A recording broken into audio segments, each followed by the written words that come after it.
समीर, पहले तो अंतर्राष्ट्रीय योग दिवस की बहुत बहुत शुभकामनाएं आपको भी और टीवी9 भारतवर्ष के दर्शकों को भी। और देखिए, लगातार कल से हम योग करते जा रहे हैं। कल मैं ऋषिकेश में थी स्वामी रामदेव के साथ, वहां पर उनके साथ योग किया। और आज मैं अनुराग ठाकुर के साथ हूं, वित्त राज्य मंत्री हमारे साथ मौजूद है। कैमरे में आप इस वक्त सब लोग देख पा रहे होंगे। तो इसीलिए योग तो सीखने का सिलसिला लगातार जारी है और आज तो मौका भी है अंतर्राष्ट्रीय योग दिवस का। इसीलिए समय ना गवाते हुए सबसे पहले बहुत स्वागत है आपका अनुराग ठाकुर, टीवी9 भारतवर्ष पर आपका। लेकिन ये बताइए कि योग तो आप रोज़ करते होंगे, जैसा कि लोग आपको देखकर समझ पाते हैं, और योग आपके रोज़ के रूटीन में शामिल होगा। लेकिन आज ख़ास तौर पर अंतर्राष्ट्रीय योग दिवस के दिन कौन सा योग करेंगे अनुराग ठाकुर? रोग से दूर रखने के लिए योग ज़रूरी, और योग से ही आरोग्य की ओर जाना मुझे लगता है एक बहुत बड़ा अवसर देश दुनिया के सामने है, योग को जानने के लिए भी।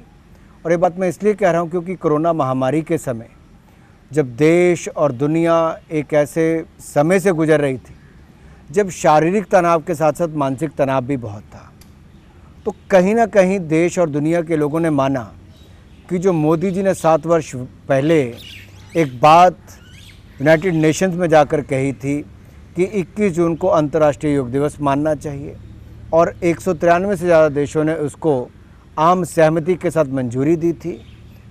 जहां एक और रोग हमारी रोग प्रतिरोधक क्षमता को बढ़ा रहा है, इम्यूनिटी लेवल को बढ़ा रहा है, वहीं पर मानसिक तौर पर भी लोगों को तनाव से दूर रखने के लिए काम कर रहा है। तो मेरा मानना है कि ज़्यादातर देखा जाता है जैसे आप स्टूडियो से लेके फील्ड तक सब तरफ जाना पड़ता है, पॉलिटिशियंस को दफ्तर से लेके फील्ड तक भागना पड़ता है, तो इसमें इसकी आवश्यकता नहीं कि आपको खुला मैदान चाहिए, 4 लोग करने वाले चाहिए। आप अकेले भी हैं, कर सकते हैं। मोबाइल फ़ोन पर देखकर भी योग की अलग अलग क्रियाओं को सीख सकते हैं। डिपेंड करता है आप कहाँ पर किस तरह का योग करना चाहते हैं। लेकिन अनुराग जी, हम साथ साथ अगर बात भी करते चलें जी, तो इन रिलैक्सिंग एक्सरसाइज के बीच में ये बताइए कि तनाव का भी बहुत बुरा दौर बीता, सब लोग अलग अलग तरह से तनाव से गुजरे। दूसरी तरफ चैलेंजेस लोगों के सामने काफ़ी रहे। तो अब क्योंकि मेरे साथ वित्त राज्य मंत्री हैं, तो महंगाई को लेकर लोग बड़े परेशान रहे। तो महंगाई को दूर भगाने के लिए भी क्या अनुराग ठाकुर के पास, वित्त राज्य मंत्री के पास कोई योग है जिसको लोग फॉलो करें और तनाव दूर करें? आपने जो कहा, मैं पहली बात तो ये कहूँगा, कुल मिलाकर ये समय ऐसा रहा जब लोगों को घरों में बंद रहना पड़ा, तनाव भी रहा, कई लोगों की नौकरी पर भी बन आई जी। बहुत सारे लोगों को वापस नए अवसर भी मिले, बहुत सारे लोगों ने इसमें से नए अवसर ढूंढे, नई ऊंचाइयों पर जाने का काम भी किया। और आम आदमी के लिए मोदी सरकार ने अगर देखा जाए तो 80 करोड़ लोगों के लिए प्रधानमंत्री अन्न योजना पिछले साल भी लेकर आए, और इस साल भी नवंबर महीने तक प्रधानमंत्री अन्न योजना हम लेकर आ रहे हैं, लेके आए हैं ताकि वो दिवाली तक चलेगी। 80 करोड़ लोगों को 5 किलो गेहूं, चावल, 1 किलो दाल देने का काम हमने पहले भी किया, अब भी कर रहे हैं। और मैं एक बात और कहना चाहता हूँ, महंगाई की तुलना अगर आप कांग्रेस के समय में करेंगे तो उस समय 12% महंगाई थी, 11% महंगाई थी, इस तरह से डबल डिजिट पे रहती थी जी।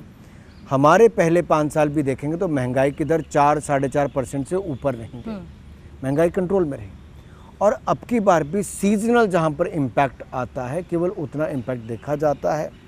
कुछ तेल के दाम के कारण भी दिक्कत है, जिसके कारण राज्य और केंद्र की सरकार को मिलकर उस पर कदम उठाने चाहिए। जहाँ पर राज्य भी कुछ कम टैक्स कम कर सकती हैं, उनको भी कदम उठाने चाहिए, केंद्र भी उस दिशा में देख सकता है। तो यानी कि कोशिश लगातार जारी है। अब क्योंकि देखिए, तनाव मुक्त रहने की बात कर रहे हैं, तो सर एक एक्सरसाइज मैं करना चाहूँगी और चाहूँगी अनुराग जी भी मेरे साथ करें, क्योंकि हमें लगता है कि इस तरीके से जी रिलैक्स होके बातचीत भी अच्छी हो सकती है और सर और गाइड कर पाएंगे अगर हम इसको गलत तरीके से कर रहे हैं। एक सवाल मेरा और है अनुराग ठाकुर आपसे, कि क्योंकि देखिए आज हम अंतर्राष्ट्रीय योग दिवस मना रहे हैं और योग की बात कर रहे हैं जी, योग का जो विशेषण होता है जी, वो योगी होता है। तो योगी से जुड़ा एक सवाल अब मैं आपसे करना चाहूँगी। ये बताइए कि चुनाव की सुगबुगाहट बहुत तेज़ हो चुकी है, तो ऐसे में अगर बीजेपी जीतती है उत्तर प्रदेश का चुनाव, तो योगी जी ही सीएम होंगे या चेहरे में बदलाव होगा? पहले तो मैं एक बात कहूँ, यूपी का चुनाव अभी दूर है जी। इस कोरोना महामारी के समय भी और पिछले 4.5 वर्षों में भी शानदार सरकार उत्तर प्रदेश में भारतीय जनता पार्टी ने योगी जी के नेतृत्व में चलाई है और आने वाले चुनाव में भी शानदार प्रदर्शन जनता के आशीर्वाद से मोदी योगी जी करने वाले हैं। और इसका सबसे बड़ा लाभ ये होगा कि उत्तर प्रदेश में जो माफिया पहले रहता था, जो भ्रष्टाचार रहता था, उस पर जो लगाम लगी है योगी जी की सरकार में, एक तरह से आतंक से मुक्ति मिली है, वो योगी जी की सरकार में मिली है जी। और निश्चित तौर पर ये भारतीय जनता पार्टी का राष्ट्रीय नेतृत्व, वहाँ के चुने हुए विधायक, ये सब निर्णय लेते ही हैं और समय आने पर उचित निर्णय भारतीय जनता पार्टी लेती है। योगी जी ने शानदार सरकार अपने सहयोगियों और विधायकों के साथ मिलकर चलाई है। तो आपकी पसंद लेकिन है योगी आदित्यनाथ और उनका उत्तर प्रदेश की जनता की पसंद जी। दूसरा सवाल एक मेरा ये है कि क्योंकि आज हम स्वामी रामदेव की बात कर रहे थे शुरुआत में, ये बताइए कि योग गुरु कहलाए जाते हैं स्वामी रामदेव, और अभी रिसेंटली उन्हें लेकर एक कंट्रोवर्सी हुई अनुराग ठाकुर। उस कंट्रोवर्सी पर अनुराग ठाकुर का क्या कहना है? क्या लगता है कि वो कंट्रोवर्सी ना होती तो बहुत अच्छा होता, अवॉइडेबल कंट्रोवर्सी थी, या जो विरोध जताया गया उसे सही मानते हैं अनुराग ठाकुर? मुझे लगता है जो बाबा रामदेव जी ने कहा और उसके बाद उन्होंने अपनी वापस प्रतिक्रिया, लोगों की प्रतिक्रिया के बाद अपनी दी, वो सारा मामला जनता के सामने, उस पर मुझे कुछ नहीं कहना। वो बाबा रामदेव जी का बयान था, उस पर उन्होंने अपनी उसके बाद भी प्रतिक्रिया दे दी। लेकिन ऐसे समय में जैसा क्राइसिस है अभी और कोरोना के वक्त में जैसी परेशानियां चल रही हैं, लोग वैसे ही जूझ रहे हैं।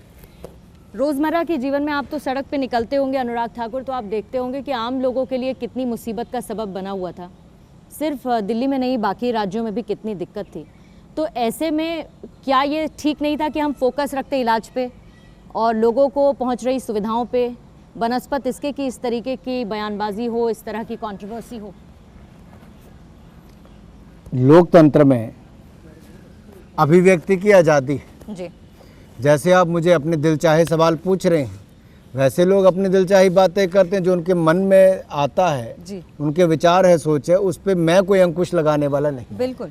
तो जिसको जो बात करनी है वो करेगा, दूसरे को प्रतिक्रिया करनी वो करता है, लेकिन देश हित में जिसको भी अपनी बात रखनी है उचित विचार रखें, सोच समझ कर रखें, ताकि देश को उसका नुकसान ना हो या किसी भी वर्ग को उसका मनोबल गिराने में ना हो।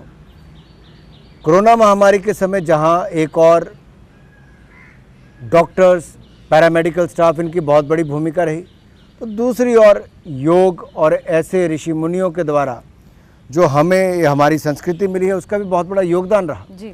रोग प्रतिरोधक क्षमता की बात हो, तनाव से मुक्ति की बात हो, अपने आप को शारीरिक तौर पर और मानसिक तौर पर स्वस्थ रखने की बात हो, तो वो योग से भी बहुत लाभ मिला है।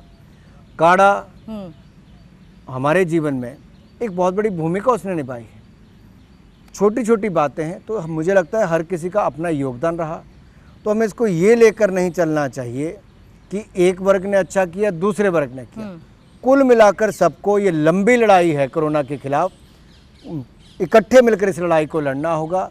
इसमें मैं बड़ा या तुम छोटा ये नहीं होना चाहिए। लेकिन इस पूरे काल के बीच में अनुराग ठाकुर आपने क्या किया? स्पिल द सीक्रेट्स वाली बात है। आप कह रहे हैं कि काढ़े का इस्तेमाल लोग कर रहे थे, योग कर रहे थे और बाकी प्रिकॉशंस उनकी तरफ से बरती जा रही थी, एक प्रोटोकॉल था जिसका हम सब लोग पालन कर रहे थे। तो अनुराग ठाकुर ने क्या किया इस पूरे ड्यूरेशन के वक्त?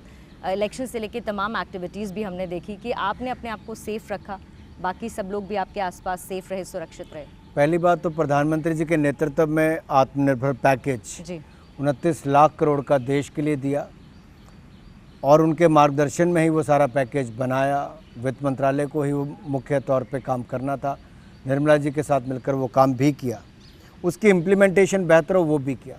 लोगों को बैंकों की किस्तें वापस जल्दी ना करनी पड़ी, 6 महीने का मॉरेटोरियम पीरियड दिया, 3 लाख बैंकों से 20% एडिशनल वर्किंग कैपिटल दी, अन्य योजना लेकर आए और बहुत सारी योजनाएं लेकर आए। इसके अलावा अपने आप को बचा कर रखने के लिए मास्क पहन कर रखा, 2 गज की दूरी बना कर रखी, हाथों को साफ करते रहे और ईश्वर की कृपा से अभी तक बचे हुए हैं। 1 डोज वैक्सीन की लग चुकी है, 3 महीने के अंत में हो जाएंगे तो दूसरी डोज भी लग जाएगी।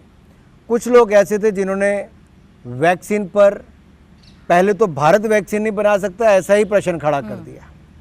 और ये वो लोग हैं जो 70 साल में से 55 साल सत्ता में रहे और भारत की क्षमता पर आज भी प्रश्न चिन्ह खड़ा करते हैं। भारत ने एक नहीं दो वैक्सीन बनाई और तीसरी भी बनने के लिए तैयार है।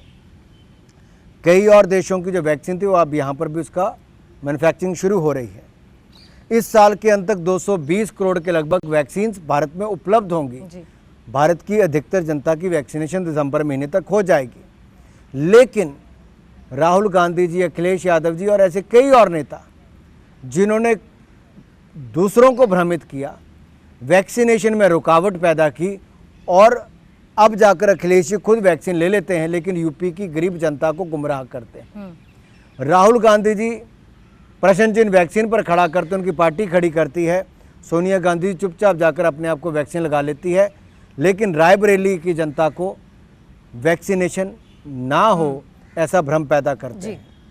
हम इस महामारी से भी निकलेंगे और एक महाशक्ति बनकर उभरेंगे। बिल्कुल, और इसी उम्मीद के साथ, क्योंकि आशा की किरण प्रधानमंत्री मोदी ने अपने संबोधन में अभी योग को बताया, तो उम्मीद करते हैं कि जो सरकार का ये एक्शन प्लान है ये भी एक आशा की किरण बनके इकोनॉमी को बूस्ट करे और लोग राहत महसूस कर पाएं। और सबसे बड़ी उम्मीद ये करते हैं इस अंतर्राष्ट्रीय योग दिवस के बीतने के साथ ही कि कोरोना से जल्दी हमको मुक्ति मिले और जल्दी से ये महामारी जिससे भारत देश उभर पाए। शुक्रिया आपका अनुराग ठाकुर, हमसे बातचीत करने के लिए शुक्रिया। और आप देखते रहिए TV9 भारतवर्ष। अड़ी सोमवार से शुक्रवार शाम 6 बजे सिर्फ TV9 भारतवर्ष पर।